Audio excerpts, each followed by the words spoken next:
Welcome to மாயா பஜார். இன்றைக்கு நாம் பார்க்கும் ரெசிபி வாழைக்காய் மசாலா. கடாயில் 2 டீஸ்பூன் நல்லெண்ணெய், 2 டீஸ்பூன் கடலெண்ணெய் விட்டுருக்கேன். கடுகு 1/4 டீஸ்பூன், கடலைப்பருப்பு 1/4 டீஸ்பூன், உளுந்தம்பருப்பு 1/4 டீஸ்பூன், சீரகம் 1/4 டீஸ்பூன், ஒரு பட்டை, ஒரு கிராம்பு, சின்ன வெங்காயம் 10, பச்சை மிளகாய் 2, கருவேப்பிலை கொஞ்சம். ஒரு நிமிஷம் ஃப்ரை ஆகட்டும். தக்காளி சின்னதாக ஒரு பழம், இது ஒரு நிமிஷம் ஃப்ரை ஆகட்டும். வாழைக்காயை ரொம்பவும் சன்னமாக போடாமல் கொஞ்சம் மொத்தமாகவும் நீல வாக்கில் போட்டிருக்கேன். தோலை சீவிட்டு போட்டிருக்கேன். தோலை ரொம்ப சீவக்கூடாது, கொஞ்சம் அந்த பச்சை இருக்கணும், அப்போ தான் குழையாமல் இருக்கும். ஒரு நிமிஷம் ஃப்ரை ஆகட்டும்.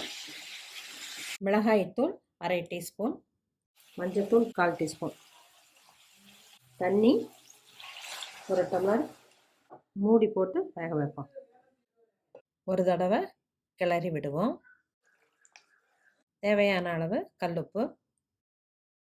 1 நிமிஷம் வேகட்டும். 3 டேபிள் ஸ்பூன் தேங்காய், கசகசா 1/4 டீஸ்பூன், பூண்டு 4 பல், சோம்பு 1/4 டீஸ்பூன், ஒரு பட்டை, ஒரு கிராம்பு. மிக்சியில் ஃபைன் பேஸ்ட்டாக அரைச்சி வச்சுக்குவோம். தண்ணி சுண்டிக்கிச்சு. அரைச்சி வச்ச தேங்காயை ஊற்றிடலாம். கொஞ்சம் தண்ணி. மசாலா கெட்டியாக தான் இருக்கணும். இதுவும் ஒரு நிமிஷம் கொதி வரட்டும், பச்சை வாசம் போகட்டும். லோ ஃப்ளேமில் தான் வைக்கணும், அடி பிடிக்காமல் பார்த்துக்கணும். கிளறி விடுவோம். இந்த ஸ்டேஜில் உப்பு காரம் டேஸ்ட்டு பார்த்துக்கலாம். எண்ணெய் லேசாக பிரிஞ்சு வருது. ஸ்டவ் ஆஃப் பண்ணிடலாம். வாழைக்காய் மசாலா ரெடி ஆயிடுச்சு. இது டிஃப்ரெண்ட்டாக இருக்கும், குழந்தைங்களுக்கு பிடிக்கும். சாம்பார், வெரைட்டி ரைஸ் எல்லாத்துக்குமே நல்லாயிருக்கும்.